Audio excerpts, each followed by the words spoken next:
آپا شمیم ڈرامے پر آج ہم بات کریں گے۔ ڈرامے میں دکھایا جاتا ہے کہ سائرہ جو ہے وہ اپنے ان لاز کی طرف جانے کے لیے اپنے پیرنٹس کو مناتی ہے، کیونکہ اس نے شمیم کی باتیں سن لی ہیں۔ شمیم نے آ کر زلیخا سے کہا ہے کہ بیٹیاں اپنے سسرال میں ہی اچھی لگتی ہیں، اگر وہ مائکے میں آ کر بیٹھ جائیں تو زمانے میں وہ رسوا ہو کر رہ جاتی ہیں، کوئی بھی ان کو ایکسیپٹ نہیں کرتا۔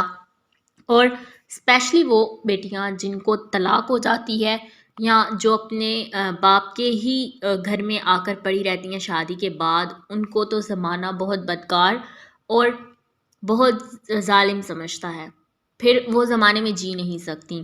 شمیم کی باتیں سن کر سائرہ اپنے کمرے میں جا کر بہت زیادہ روتی ہے۔ شمیم کی باتیں سیدھا سائرہ کے دل پر لگتی ہیں۔ کشف بھی وہیں پر موجود ہوتی ہے اور شمیم پھر ایسی ایسی تلخ بات کہہ جاتی ہے کہ سائرہ برداشت نہیں کر پاتی۔ وہ کمرے میں جا کر اتنا زیادہ روتی ہے۔ کشف اس کے پیچھے کمرے میں جاتی ہے اور جا کر اپنی بہن کو مناتی ہے، اپنی بہن کو سمجھاتی ہے، اس کو کہتی ہے کہ آپ پریشان نہ ہوں، سب ٹھیک ہو جائے گا، میں آپ کے ساتھ ہوں، جیسا آپ چاہیں گی بالکل ویسا ہوگا۔ کشف شمیم کی باتوں کی وجہ سے اپنی بہن سائرہ کی نظروں کے سامنے بہت زیادہ امبیرنس ہوتی ہے۔ دکھایا جاتا ہے کہ جو سائرہ کی ماں ہے وہ جب اپنی بیٹی کے پاس آتی ہے، اپنی بیٹی سے کہتی ہے کہ کیا تم واقعی میں شمیم کی باتوں کو دل پر لے گئی ہو، تم ایسا نہ کرو، میں اپنی بیٹیوں کو پریشان نہیں دیکھ سکتی۔ ان کی ماں بالکل ان کے ساتھ ایسے ہے جیسے کہ ان کی بیسٹ فرینڈ ہوتی ہے۔ زلیخا اپنی بیٹیوں سے بہت پیار کرتی ہے، لیکن قسمت اور نصیب سے ہاری ہوئی دونوں بیٹیاں جو اس کی، وہ کہاں ان کو لے کر جائے اس کو خود بھی سمجھ نہیں آتی۔ لیکن شمیم جو ہے وہ اب زلیخا سے کہہ گئی ہے کہ رضا اپنی غلطیوں کا ازالہ کرنا چاہتا ہے۔ اس کا روڈ ایکسیڈنٹ ہوا ہے، اس کے بعد اس کی ٹانگیں فریکچرڈ ہو گئی ہیں، وہ چل پھر نہیں سکتا، لیکن وہ اپنے آپ کو بہت زیادہ کمزور سمجھتا ہے، اس کو اتنا پچھتاوا ہو رہا ہے۔ اس ٹائم اس کا پچھتاوا صرف اور صرف سائرہ ہی دور کر سکتی ہے۔ وہ اپنی دوسری بیوی کو چھوڑنے کے لیے تیار ہے، وہ چاہتا ہے کہ ہماری سائرہ اس کی زندگی میں واپس آ جائے اور وہ اس سے معافی مانگ لے۔ سائرہ پھر اپنی ماں سے کہتی ہے کہ آپ میری جانے کی تیاری کریں، میں یہاں سے جاؤں گی اپنے لاس کی طرف، وہاں پر جا کر رہوں گی۔ اس کی ماں کہتی ہے کہ تمہیں بالکل بھی اس طرح سوچنے کی ضرورت نہیں ہے، ابھی تم لوگوں کی ماں، تم لوگوں کا باپ زندہ ہے اور ہم اپنے فیصلے خود کریں گے۔ جو شمیم چاہتی ہے ویسا کبھی بھی نہیں ہوگا، پہلے وہی ہوتا آیا ہے جو شمیم نے چاہا ہے، لیکن میں اب اپنی بیٹیوں کو کبھی بھی جہنم میں دھکیلنے کی اجازت کسی کو نہیں دوں گی۔ شمیم کی باتیں سن کر اور زلیخا کی باتیں سن کر سائرہ اپنے آپ کو تھوڑا سا ریلیکس کرتی ہے، پھر اپنی بہن کشف سے بات کرتی ہے تو اس کو بتاتی ہے میں اپنے گھر واپس جانا چاہتی ہوں، تم امی سے بات کرو، کیونکہ میں نہیں چاہتی کہ میں ان پر بوجھ بنوں یا میں ان لوگوں کی زندگیوں میں اور زیادہ انوالوڈ ہوں۔ میں چاہتی ہوں میں اپنے ان لاز کی طرف واپس چلی جاؤں تاکہ وہ لوگ بھی تھوڑے سے سکھی ہو جائیں، میں بھی سکون سے رہنے لگ جاؤں۔ کشف اپنی بہن کی بات سن کر اس کو کہتی ہے کہ اچھا میں گھر جا کے امی ابو سے بات کرتی ہوں، تم بالکل پریشان نہ ہو اور تمہیں اسٹریس لینے کی ضرورت نہیں ہے۔ کشف جو ہے وہ اپنی ماں سے بات کرتی ہے اور اس طرح سائرہ جو ہے وہ اپنے لاس کی طرف واپس آنے کی جو ہے وہ کوشش کر رہی ہے۔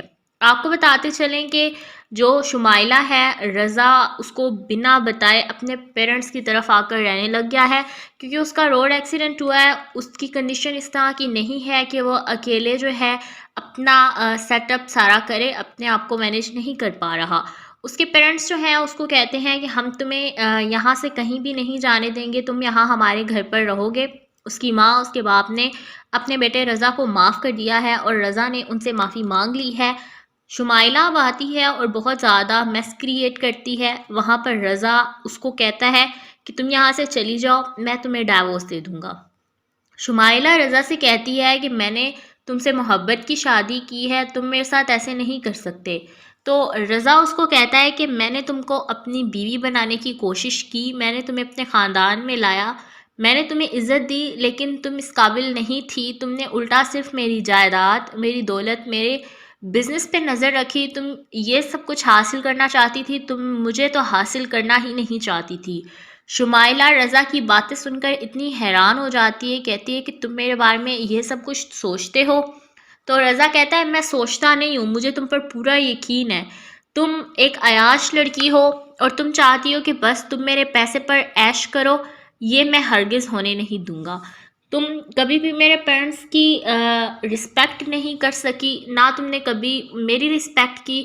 تم سے اچھی تو سائرہ تھی، ہر حال میں اس نے میرے ساتھ کمپرومائز کیا، میں نے اس کے ساتھ اچھا سلوک کیا، وہ میرے ساتھ اچھے سے رہی۔ میں نے اگر اس کے ساتھ برا سلوک کیا پھر بھی وہ میرے ساتھ بہت اچھی رہی۔ میں تمہیں اب ڈائیورس کر دوں گا اور تم یہاں سے چلی جاؤ۔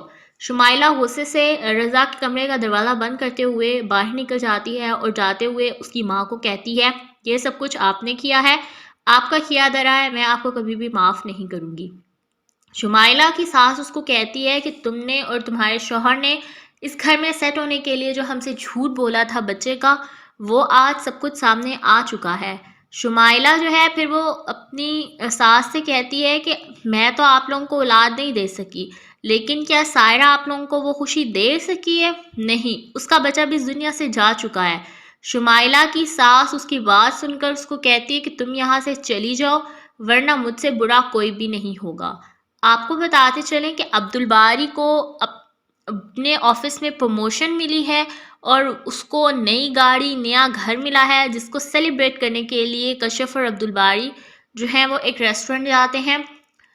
عبدالباری اس کو کہتا ہے کہ مجھے یہ سب کچھ تمہارے نصیب سے ملا ہے، میں بہت زیادہ خوش ہوں۔ کشف بھی بہت زیادہ خوش ہے کہ عبدالباری کی لائف سیٹ ہو گئی ہے، وہ اپنی لائف میں سٹیبل ہو گیا ہے۔ کشف جو ہے وہ اپنے شوہر سے کہتی ہے کہ تم اور میں اب اپنے بچے کے ساتھ ہنسی خوشی زندگی گزاریں گے، لیکن میں اپنی ڈگری کمپلیٹ کروں گی۔ عبدالباری اس کو کہتا ہے کہ تم آج بھی اسی ضد پر ہو، میں تمہیں اس بات کی پرمیشن نہیں دے سکتا۔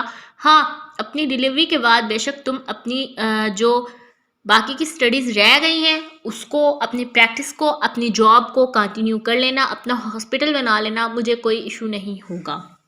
کشف اپنے شوہر سے کہتی ہے میری بات سنو، میری کچھ منتھس رہ گئے ہیں میری سٹڈیز کمپلیٹ ہونے کو، 2 سے 3 منتھس میں کوئی فرق نہیں پڑے گا اگر میں اپنی جاب، اپنی سٹڈی کنٹینیو ابھی کر لوں، میرے لیے آسانی ہوگی، میں درمیان میں لیو لے لوں گی۔ لیکن اگر میں ابھی سکپ کر دوں تو میں بعد میں اگر سٹارٹ کروں میرا پورا کا پورا سال ویسٹ ہوتا ہے۔ عبدالباری اس کو کہتا ہے کہ مجھے اس بات کی ٹینشن ہے، مجھے بھی تمہاری اتنی ہی ٹینشن ہے، تمہاری سٹڈیز کی اتنی ہی فکر ہے جتنی کہ تمہیں ہے، لیکن مجھے ساتھ ساتھ اپنے ہونے والے بچے کی بھی فکر ہے جس کی فکر تم نہیں کر پا رہی۔ تو کشف اپنے شوہر سے کہتی ہے کہ تم یہ ساری باتیں شمیم باجی کی ہوئی کر رہے ہو، تم اگر اپنے دل و دماغ سے سوچو تو ایسی کوئی بھی بات نہیں ہے۔ شمیم کی باتوں کو تم دہرا رہے ہو کہ ہمارے درمیان میں یہ میس اس لیے کریٹ ہو رہا ہے۔ پھر عبدالباری جو ہے وہ اپنی وائف سے کہتا ہے کہ میں شمیم باجی کی ہوئی باتیں نہیں کر رہا، تم میری بات سمجھو اور سمجھنے کی کوشش کرو، میں نہیں چاہتا کہ ہمارے درمیان میں کسی قسم کا بھی کوئی مسئلہ بنے۔